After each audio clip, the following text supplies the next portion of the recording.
أعوذ بالله من الشيطان الرجيم. بسم الله الرحمن الرحيم.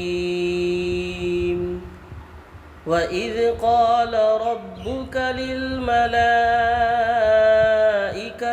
إني جاعل في الأرض خليفة قالوا أتجعل فيها من يفسد فيها ويسفك الدماء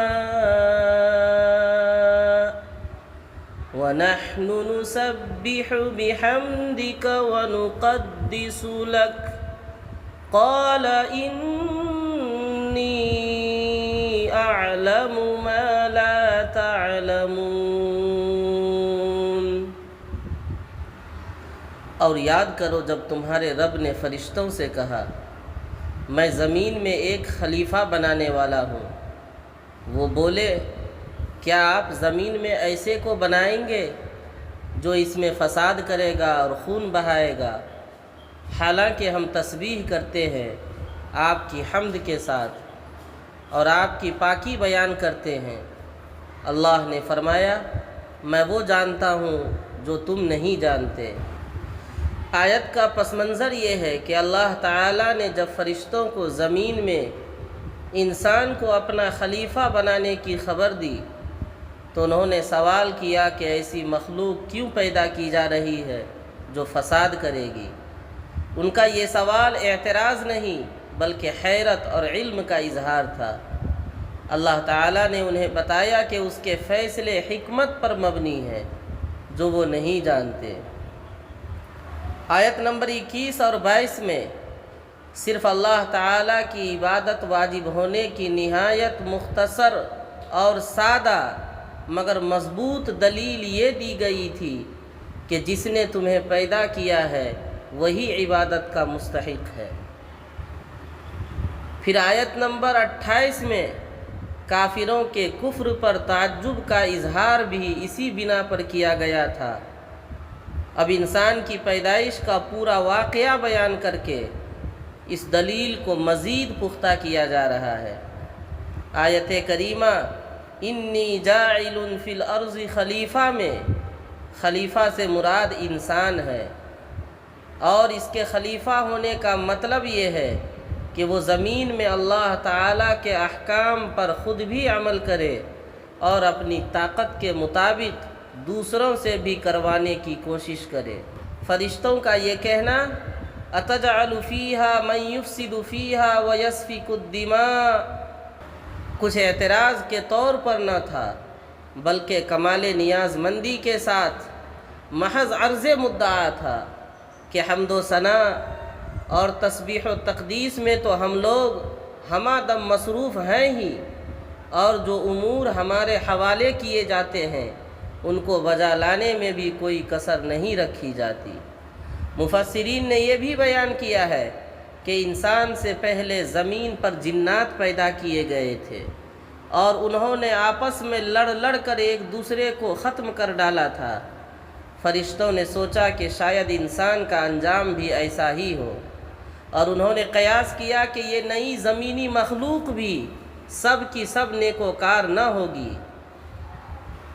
اس میں فساد مچانے اور خون ریزی کرنے والے لوگ بھی ہوں گے، تو 100% فرما بردار اور اطاعت شعار مخلوق کے ہوتے ہوئے ایسی مخلوق کا وجود میں لانا مفید نظر نہیں آتا جن میں اچھے لوگ بھی ہوں اور مفسدین و اشرار بھی. ناظرین، اللہ تعالیٰ کے بہت سے احکام مفسدین اور بگاڑ پیدا کرنے والوں سے متعلق ہیں، جیسے شرعی سزائیں، آخرت میں کافروں اور گنہگاروں پر عذاب. اسی طرح اللہ تعالیٰ کی بعض صفات وہ ہیں جن کا ظہور خطا کاروں سے متعلق ہے، جیسے اللہ تعالیٰ کا غفار ہونا، عفو ہونا، ستار ہونا وغیرہ. اگر ایسی مخلوق نہ ہوتی جس میں نیکیوں کے ساتھ برے اور فرما برداروں کے ساتھ خطا کار بھی ہوں تو نہ یہ احکام الہی جاری ہو پاتے اور نہ اللہ تعالیٰ کی ان بلند صفات کا اظہار ہو پاتا. اس لیے ایسی مخلوق کا وجود ضروری تھا جو خیر و شر کے سلسلے میں امتحان لیے جانے کے لائق ہو اور نیکی اور بدی دونوں کی صلاحیت رکھتی ہو۔ فرشتے برائی و نافرمانی پر قادر ہی نہ تھے اور جنوں میں نیکی کی صلاحیت نہایت مغلوب تھی، اس لیے وہ اس ضرورت کی تکمیل کے لیے کافی نہیں تھے۔ غالباً اللہ تعالیٰ نے اسی حقیقت کے بارے میں فرمایا کہ انی اعلم ما لا تعلمون، کہ میں وہ جانتا ہوں جو تم نہیں جانتے۔ اس آیت سے ہمیں یہ پیغام ملتا ہے کہ خلافت انسان کے لیے ایک ذمہ داری ہے، عزت کے ساتھ ساتھ امتحان بھی ہے۔ اللہ کے فیصلوں میں حکمت ہوتی ہے جو بندے ہمیشہ نہیں جانتے۔ فرشتوں کا سوال علم کا اظہار تھا، اعتراض نہیں۔ ہمیں سیکھنا چاہیے کہ علم کے ساتھ ادب بھی ہو۔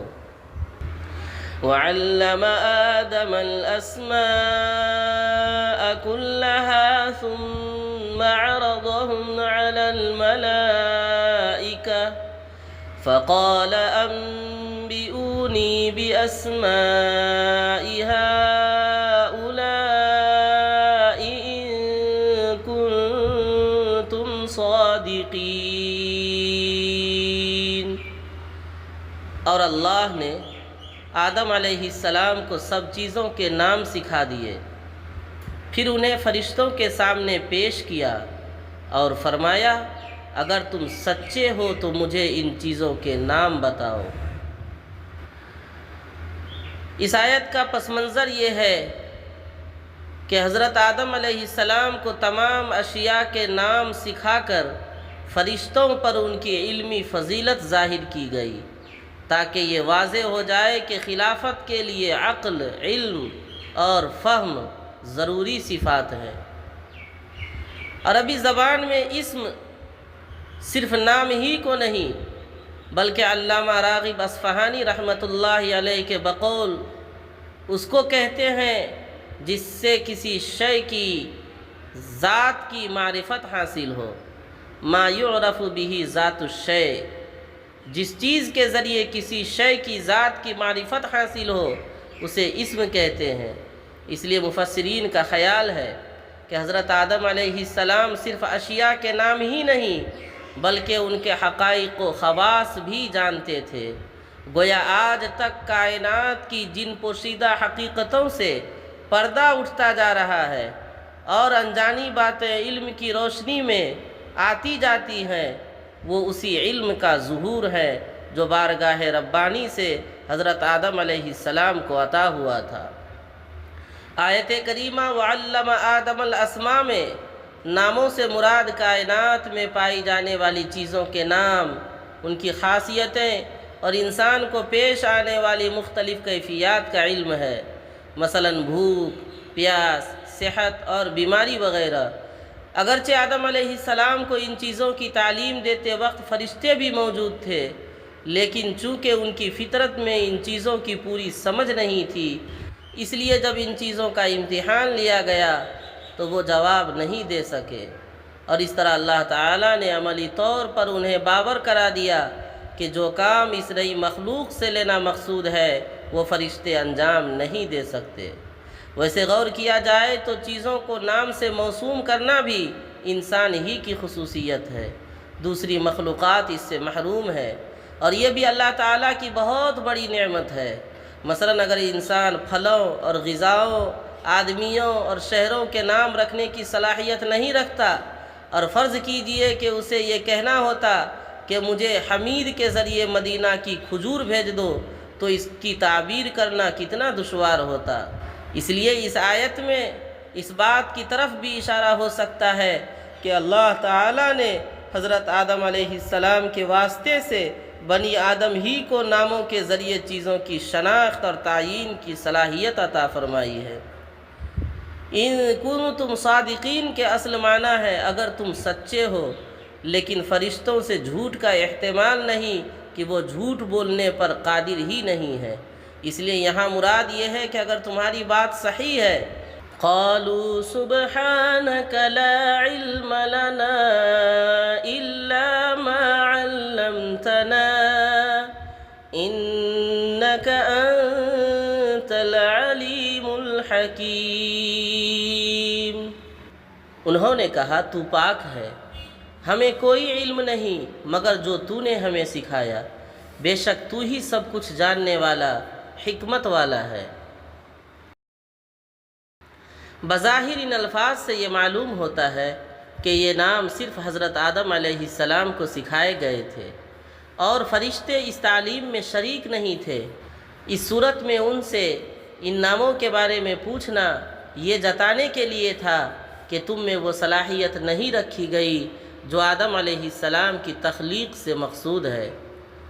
دوسرا احتمال یہ بھی ہے کہ آدم علیہ السلام کو سکھاتے وقت فرشتے موجود تو تھے، لیکن چونکہ ان میں ان باتوں کو بوجھنے یا یاد رکھنے کی صلاحیت نہیں تھی، اس لیے وہ امتحان کے وقت جواب نہ دے سکے، اور فرمایا لا علم لنا الا ما علمتنا۔ اس صورت میں ان کے جواب کا حاصل یہ ہوگا کہ ہمیں وہی علم حاصل ہو سکتا ہے جو آپ ہمیں دینا چاہیں اور اس کی صلاحیت ہمارے اندر پیدا کریں۔ بعض مفسرین کہتے ہیں نام تو غالباً حضرت آدم علیہ السلام کو فرشتوں کے سامنے ہی بتائے گئے، لیکن وہ اسے اخذ نہ کر سکے، اسی لیے جب سوال ہوا تو اپنے عجز کا اظہار کرنا پڑا۔ اصل میں فرشتوں کا علم محض تقلیدی ہے، وہ استنباط کی صلاحیت سے محروم ہے، اور انسان کو اللہ تعالیٰ نے اجتہاد و استنباط کی صلاحیت سے نوازا ہے، اس لیے وہ معلومات میں غور کر کے نامعلوم باتوں کو بھی اخذ کر لیتا ہے۔ زمین میں احکام الہی کو جاری کرنے کے لیے علم و فہم بھی مطلوب ہے، محض صالحیت کافی نہیں بلکہ صلاحیت بھی ضروری ہے۔ ہم اس حکمت سے واقف نہیں تھے، علم کی فضیلت بھی معلوم ہوئی کہ عبادت میں تو فرشتے بڑھ کر تھے، انسان کو یہ مقام علم ہی کی وجہ سے حاصل ہوا، اور اس کی وجہ یہ ہے کہ عبادت و بندگی مخلوق کی صفت ہے اور علم خود خالق تعالیٰ کی۔ اس آیت سے ہمیں یہ پیغام ملتا ہے کہ سچا عالم وہ ہے جو اللہ کی عطا کو تسلیم کرے اور عاجز ہو۔ علم اللہ کی نعمت ہے اور بندے کا کام شکر اور انکساری ہے۔ حکمت کے ساتھ علم اللہ ہی کا خاص وصف ہے، انسان کو غرور نہیں بلکہ ادب اختیار کرنا چاہیے۔ قال يا آدم أنبئهم بأسمائهم فلما أنبأهم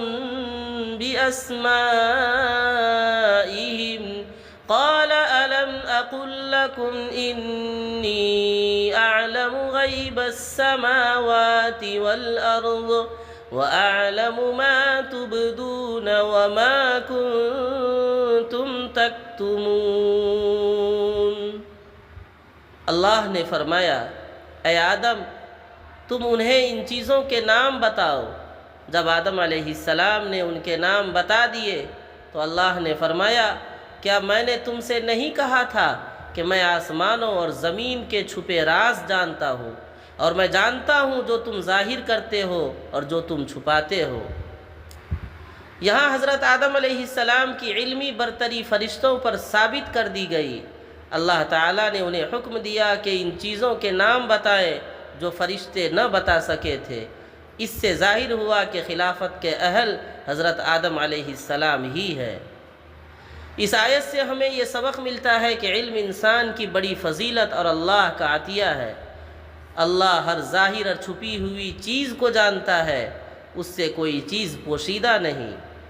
قیادت اور خلافت کے لیے صرف عبادت کافی نہیں بلکہ حکمت و علم بھی ضروری ہے۔